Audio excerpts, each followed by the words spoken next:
Acostúmbrate a juzgar que nada es para nosotros la muerte, ya que todo lo bueno y lo malo está en la sensación. Por tanto, la muerte es la privación de la sensación.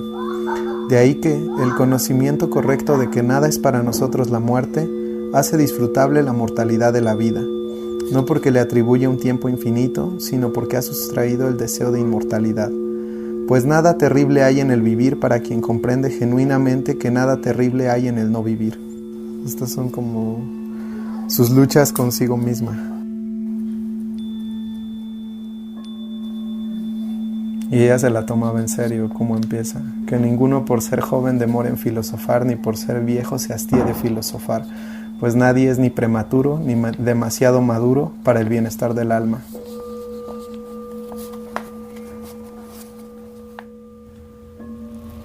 Mi hermana era como mi colibrí.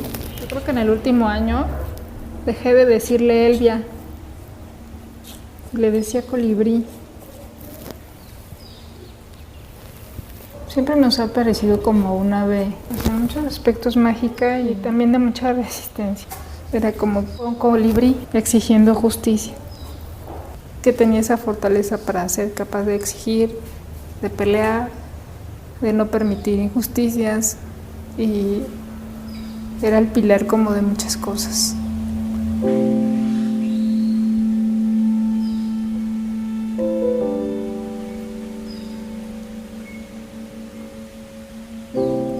La profesora Elvia Zúñiga, que era mi hermana, y murió el 9 de octubre de 2010.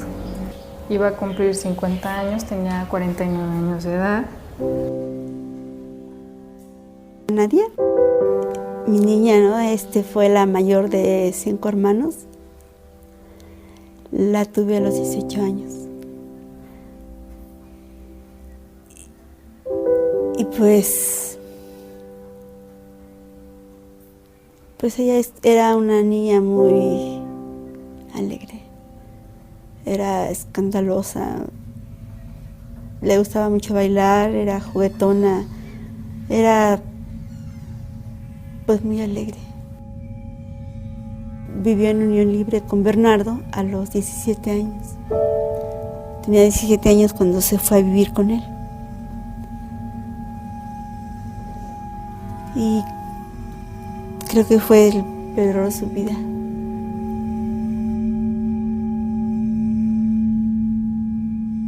Ali como que siempre nos enseñó a perseguir algo, lo que fuera. Era una chava muy, muy determinada. Era una persona muy, muy humilde en cierto sentido, de saber disfrutar cosas muy sencillas de la vida.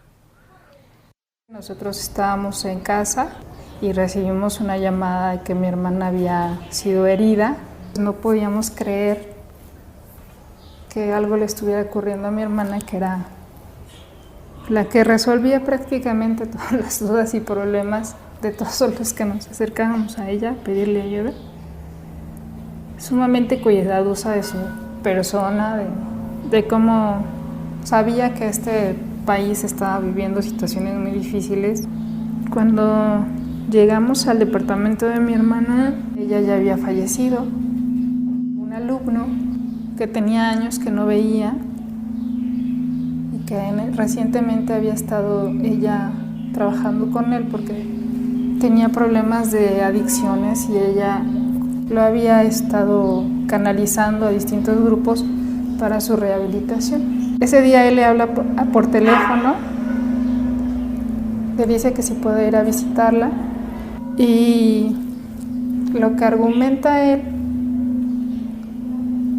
es que ella lo regañó, que le dijo que era un adicto, que cómo era posible que estuviera en esas condiciones y le da en ese proceso de atacarla 33 puñaladas.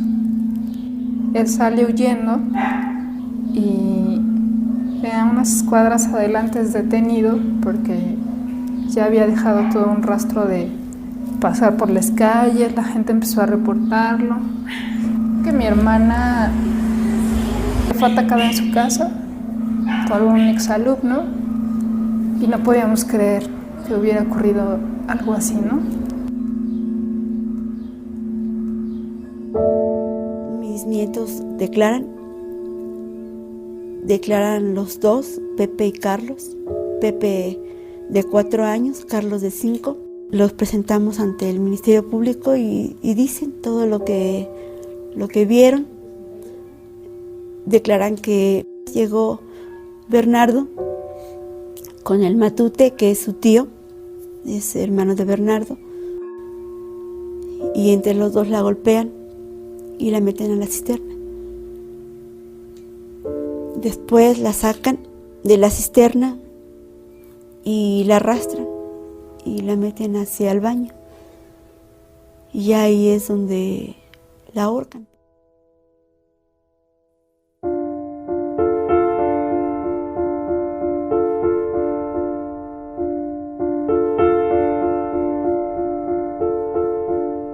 Y esta camisa pues la recolecta la MP. Le hacen un estudio porque en la parte de la espalda tenía una mano, exactamente en la parte de la espalda era como si la hubieran agarrado, pero con la mano manchada de sangre. Sí. Entonces se la llevan, le hacen estudios y pues dictaminan que es sangre humana, insuficiente para grupo, y por higiene no la revisaron. Así lo anotaron, por higiene no se revisa.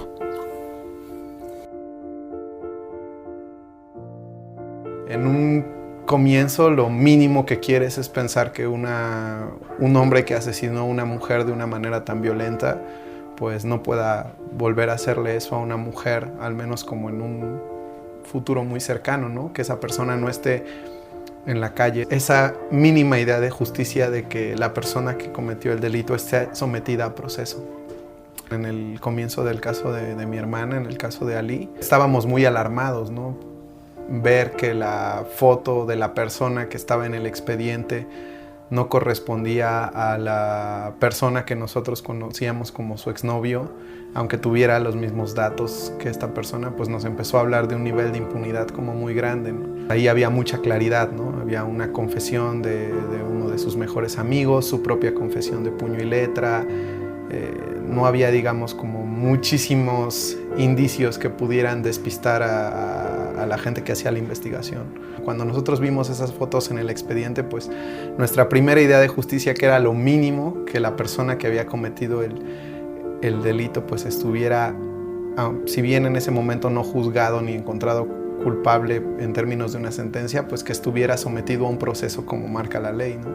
Para encontrar pues la verdad de los hechos y en qué grado era culpable o no. Y para nosotros, digamos, creo que la forma más que nos dio más claridad para entender todo lo que estaba sucediendo, pues fue verlo a través de la perspectiva de género, de conceptualizarlo como un feminicidio que va más allá del asesinato de las mujeres, va todo lo que está alrededor socialmente, que hace permisibles esos asesinatos. Que fue, creo que algo que nos ayudó a darle mucho sentido en términos de que no fuera en vano la muerte de mi hermana, o sea, saber que esto podía prevenir que le sucediera a otras mujeres, pero también fue como una de las más grandes rocas con las que nos tuvimos que enfrentar, ¿no? A ver, darle a entender a un sistema judicial patriarcal en donde se ve la discriminación desde cómo tratan a las secretarias en el mismo juzgado, desde que la mayoría de jueces y ministerios públicos son varones, sus comentarios, el tipo de preguntas que hacen que terminan siendo una forma de violencia hacia las mujeres. O sea, te crea un miedo, ¿no? Un miedo, y lo peor es que es un temor fundado, porque dices, el enemigo está en casa, ¿no? No pasó nada todo un año, porque el perito de la Procuraduría, el que vino a recoger el cuerpo, el que extravió la soga, dictamina que Nadia se había suicidado. ¿Cómo se va a suicidar? Nadia estaba de rodillas, Nadia tenía lesiones en su boca, tenía lesiones en sus manos. A Nadia no le hicieron los estudios que se tenía que haber pues realizado. Hasta el 2008 es detenido en Matute, es sujeto a proceso, lo condenan a 42 años, apela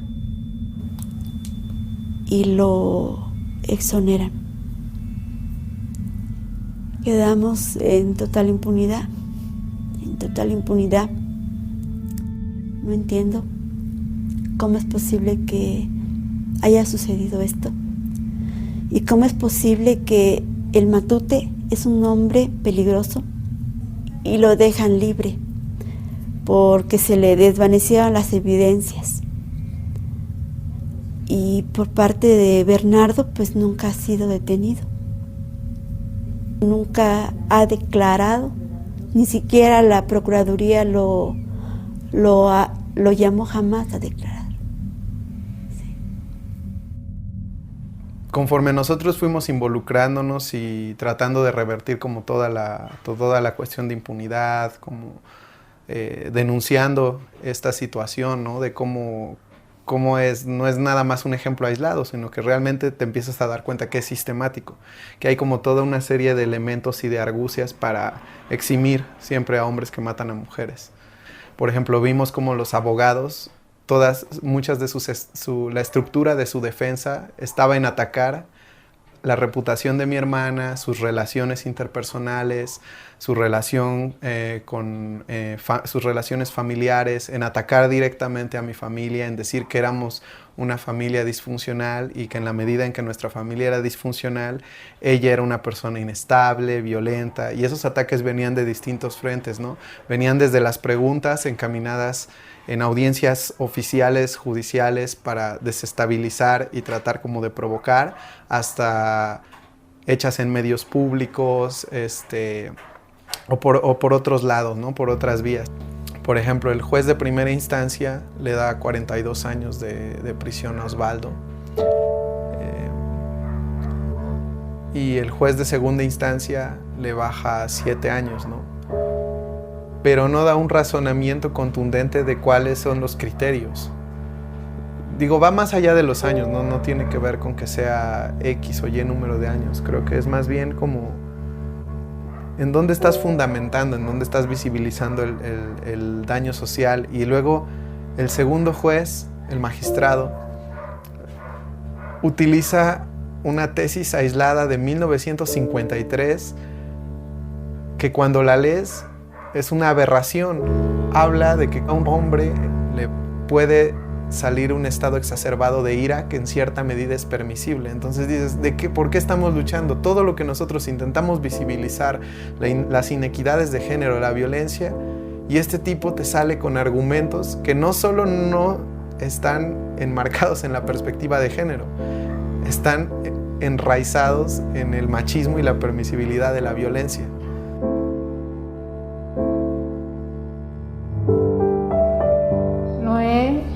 Galván Tobar se declara culpable y el argumento que él maneja y que creo que le funcionó ante la juez es que mi hermana lo había violado cuando tenía 9 años de edad. Nosotros tuvimos que hacer toda una investigación para que de alguna manera pudiéramos decir que mi hermana no era ese monstruo que se estaba manejando, ¿no?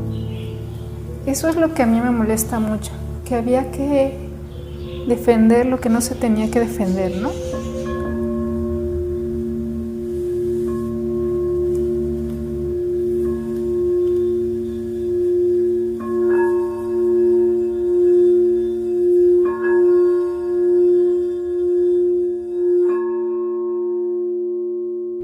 Nosotros apelamos. Y nuestra primera manifestación que hacemos la hacemos frente al Tribunal de la Suprema Corte de Justicia, que así ya no teníamos formas de luchar penalmente o ante las instituciones, nos quedaba la denuncia social. Y entonces decidimos con las chicas del movimiento contra el feminicidio, armamos un una especie de teatrillo y nos paramos frente al tribunal a explicar por qué estábamos ahí, porque había sido asesinada Elvia, y hablamos de otros casos también. Queríamos hablar y reivindicar esa justicia que nace de las buenas personas, del alma, de querer cambiar un país que sea distinto, con derechos para todos y todas, con no discriminación. Y también dijimos que no nos íbamos a olvidar de lo que había hecho el Estado y de su responsabilidad. Gritamos, lloramos, nos abrazamos y nos sirvió mucho también para curar esa parte que nos hirió profundamente cuando la sentencia de la apelación. Lo que debemos hacer es organizarnos para tratar de contrarrestar tanta impunidad. Tienes que reivindicar la memoria de la persona, tienes que reivindicar lo que ella fue en vida, ¿no? Porque todas las personas son dignas y tenemos derechos de verdad. Una verdadera justicia hace honor a las personas que son víctimas, no las pisotea. Si no, ¿de qué te sirve la justicia? No tiene sentido.